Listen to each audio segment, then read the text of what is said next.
So I just watched Ad Astra with Brad Pitt. Actually, it's pretty good. It takes a while for it to get going, but most good films do. Um, it's a sci-fi film, right? So it takes place in space. It's not like a big special effects thing, which is kind of cool because we've kind of done all we can do with special effects in the space realm, I guess, right? It's a good story. It takes a while to get going. It's almost like in the same vein as Stanley Kubrick or something like that. Not quite, but something along that, like a '70s or '80s style movie, early '90s, I guess, right? But it's really story driven. It's really good. Um, it's kind of unlike most I've seen Brad Pitt play. I really like Brad Pitt. He's one of my favorite actors, to tell you the truth. He's not won an Academy Award and stuff like that, but neither is Arnold Schwarzenegger, right? So, what are you gonna do?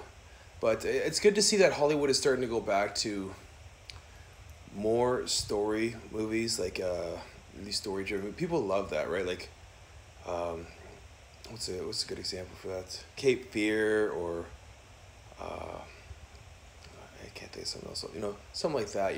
Like 2001: Space Odyssey. It had a lot of great special effects, but it had a good story based on it. And I love these superhero movies too. They're great, and they bring in all kinds of money at the box office to fund all these other kind of movies. But like Silence of the Lambs or something like that, right? Those are really good movies. Gone Girl was really good. Um, but a really good story, and then you just build the special effects on top of it. It's like a cake.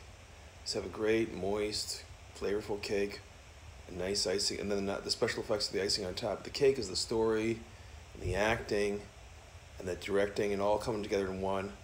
And then the icing, right? They're really kind of like this is the icing on top. Focus more on the cake now, and less upon the icing. But like that was a good movie. I liked it, right? So only thing is though, for a space movie, to tell you the truth, you know what? I like to go see that a movie like that at perfect times. I know they kind of like the box office for some reason rather likes to release all their kind of like so movies in this time. I like to see space movies around December, January, and February because it's kind of got that cold, no one can hear you scream type thing hint, type vibe, right? It's just like it's cold outside. It just feels cold and icy like space. So it's a good time to see a space movie. I think it's a good time to release them. I find myself personally, like Star Wars released at Christmas. I don't know. I saw something else a couple of years ago, some space movie. It was really cold, and it was where I live. It kind of gets really cold. I live in like as you can tell by my accent, the gateway to the cottage community of Ontario. I live in a snow belt in Ontario. So for me to see a space movie right in the middle of winter, it's perfect because it's cold as fuck outside. So I think the tone's already set, and that's a great time to release a kind of a sci-fi pick, I think, right? So, anyways, I really enjoyed that movie. It took like I was all kind of spaced out, anyways. We won't go there, but it was not bad, right? It was like I said, it's I'm glad to see Hollywood is starting to try and go back to story-driven films, like really good stories. These superhero movies are great. I guess they're all gonna go to the MC comic on Disney app, but and then they generate a lot of money and stuff like that. But you need a yin to a yang, right? You just can't have those all the time. You need to balance it out, like good thrillers and stuff like that. We're like the '80s and '90s are like getting thrown around like crazy now, right? But like the '80s movies, like Indiana Jones and all these things, they had great stories on them, right? In the '80s, they explored a lot of H.P. Lovecraft, and they had a lot of great horror. Like I love Freddy Krueger and Hellraiser, and all those things, right? Those are kind of my favorite horror. But they had like there's some good stories, like a good base on it, right? Like if you watch the original Nightmare on Elm Street, that's scary as hell, man. Like even by today's standards, or the original Evil Dead. The sequel was the best because it was really just a remake, and they had some comedic twists on it, but it was really good. It was one of a kind actually, because it was a horror. It was a horror. What should I say? It's like a horror kind of funny, right? Comedy. It had some comedic bits to it. Yeah, like you really got to see Bruce Campbell in it. Just kind of it was really good. Everyone loves Evil Dead 2, and Army of Darkness was okay. I like Evil Dead 2 the best, but stuff like that, right? Like the '80s had great movies. '80s and early '90s. Like I say my favorite era. I guess I'm gonna say, for like culture wise, for like I don't really know like I would say 67, 66 is around there, to about 96, right? They had all this really good movies and all this stuff. And like that little pocket was great. And all of a sudden they just kind of closed off after that, right? So like we still had some good movies and stuff like that here and there, but they had movies like Sliver and Single White Female and the list goes on and on. Like The Bounty, just like classic movies like that. Like, and then like Aliens, that was like the original concept. Like, holy shit, that was wild. Predator and stuff like that. The Terminator, all those movies were really good. And even like Brad Pitt, I loved him in Interview with a Vampire. He was good in 7 Years in Tibet, right? Stuff like that is really kind of. He was good in Legends of the Fall. That was awesome too, man. Yeah, he's one of my original man-center crushes. I guess he's someone I kind of looked up to as a kid. I guess all my heroes, like it would be like Tom Cruise, all those guys, Arnold Schwarzenegger, Sylvester Stallone, all these, Dirty Harry, stuff like that. They were all really cool, right? Like stuff like that. People would love to see that again. Like I don't know, people love those characters, right? The good, the bad, the ugly. Just a real story, like, and you could still do like the special effects, but they just go on top, right? There's something on top. Who's a really kind of selective actor I've noticed actually is Joaquin Phoenix. He's really good. He only does what the fuck he wants. He doesn't jump through hoops, right? He's a really good actor too. Respect. I got a lot of respect for guys like that, right? Like a really great actor.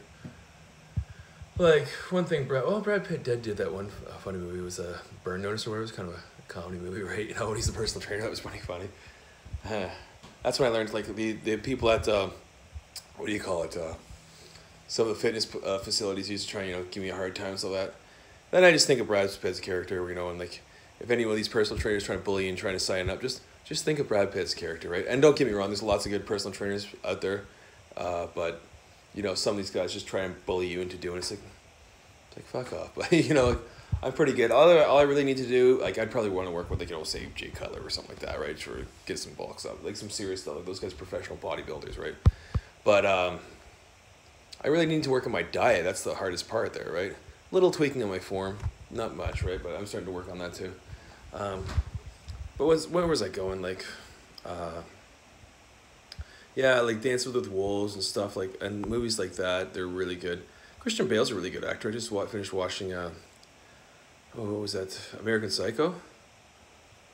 That was I never saw that one before. That was an interesting whirly gig. I'm looking forward to seeing Rambo. Like, Rambo was awesome, right? Like, conservative blue for sure, because I don't know, it's just, I find the liberals are my parents' generation. It's just like, they're kind of like, too many rules, too many constrictions. It's like, I'd like to be free to do what I want. Like, like I said, I think, what's this guy's name? That libertarian guy from Kentucky, I can't think of what it said. Rand Paul, he says, I need enough rules to maintain a proper society, but not so many I can't get things done. It's like, I need policemen, I need, nurses and doctors and stuff like that. But I don't need so many taxes and so many things that, we get so much red tape. Like our boy Doug Ford, right? Like, I see a lot of these mentally challenged people working at the movie theater, taking your ticket, and over the years I've seen them washing dishes and stuff, and they're pretty happy to do that, right? So we should be trying to actually encourage them to be more active in society, as opposed to putting up blocker pads when they get off the school bus. That's more, I guess, I know it was kind of like a joke on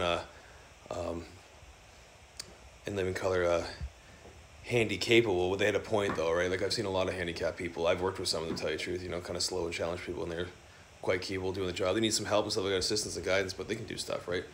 So I do like Doug Ford, but we should, try and focus on more on integrating them in society and, finding jobs for them to do and stuff like that. Like, I like Doug Ford, to tell you the truth. Like, everyone's like, oh, but he's got, it's just like less rules. I don't know. I'm a conservative guy. Like, I don't want to go back to the union. I really don't, because like, I'm happy. Like, I haven't been happy. Like, I just feel like liberated. I just feel like a big burden has been cast off my shoulders.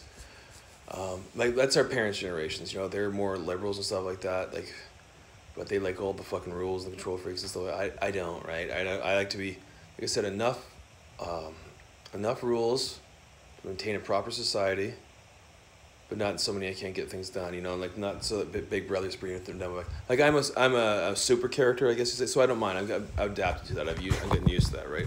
That's just who I am. But you know, for your common man, right? Like when I've realized I'm not a common man anymore. I'm not sure if I'm immortal.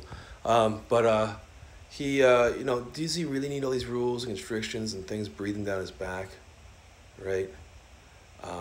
Like the union is not my fucking religion, right? You know, it doesn't, like, you know, Christianity is my religion, right? I'm a Christian, right? I'm a born again Christian, whatever. I'm a evangelical Christian. I guess I just subscribe to Joel Osteen. I like Joel Osteen. I miss him on Sirius XM every time I was feeling down. I just like, oh, throw on a little Joel Osteen and just pick me right up. But you know, it also, that's the thing that the baby boomers, right? They lack of morality throughout their course of their term, right? They kind of got away from like good morals and stuff. It was something we really need to start really probably integrating back into society. Like I'm no angel, right? You know, like I color outside of the lines and do silly things, but like I'm not really one to jack your car or, you know, or steal it raw. I wouldn't do stuff like that, right? You know, I do color outside the lines from periodically, but we've gotten a little too far away from stuff like that, you know.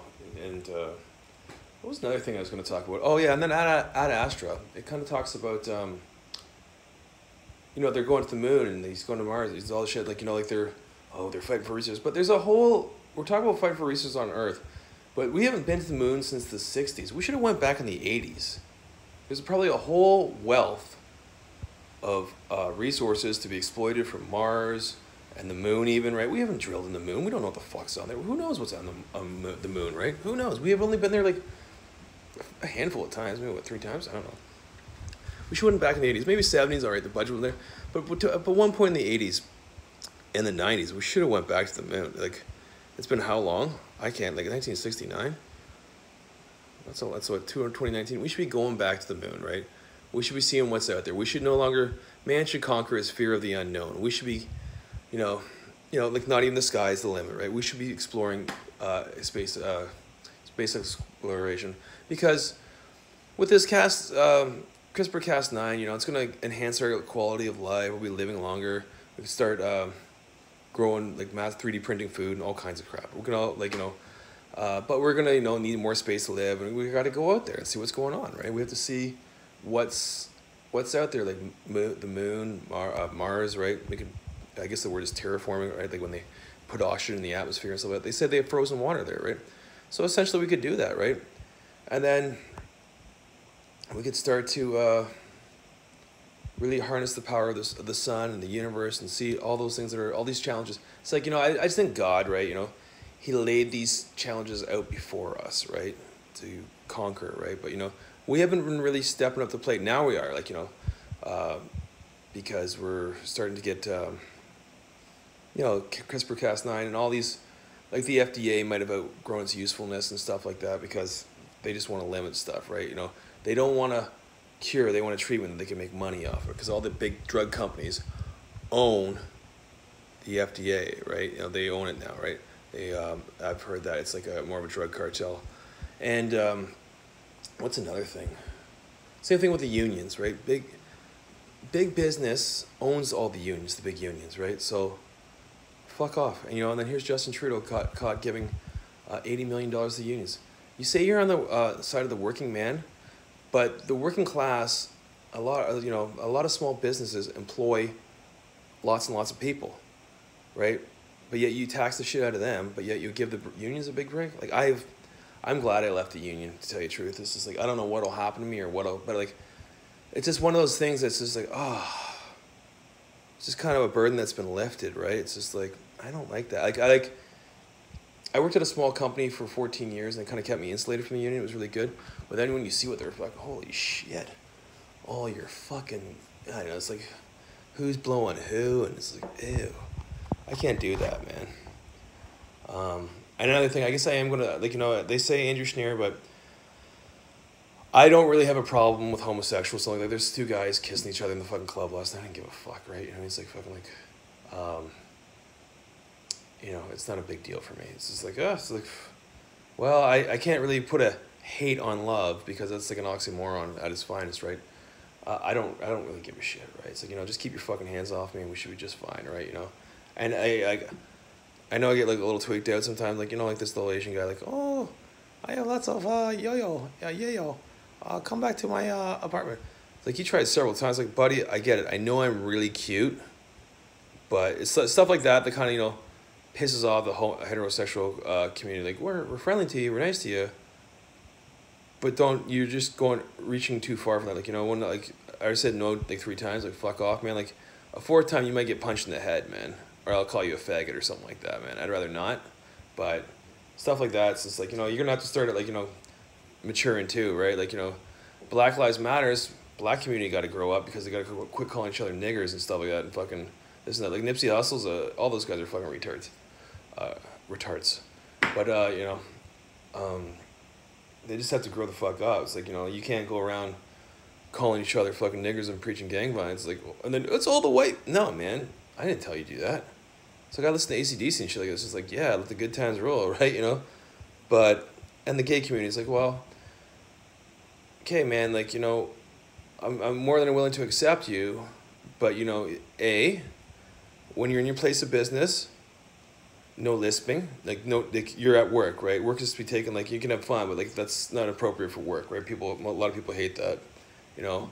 It's okay, we're accepting, but, you know, if you want to do lisping and stuff like that, do that on the weekend and after work, and, like, you know, it's not like you're born in a foreign country and that's your accent, right? Like, that's a bit much, but no, like, not really. But another thing, you know, just, like, I've told you, like, 3 times, you know, just keep your fucking hands off me. Don't touch me just because I'm, you know, kind of friendly towards you, right? You know, like, hey, I'll treat you like a human being, a normal person.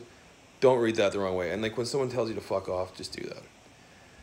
Anyways, that's my thought of the day. Well, I have another one coming up, but that's my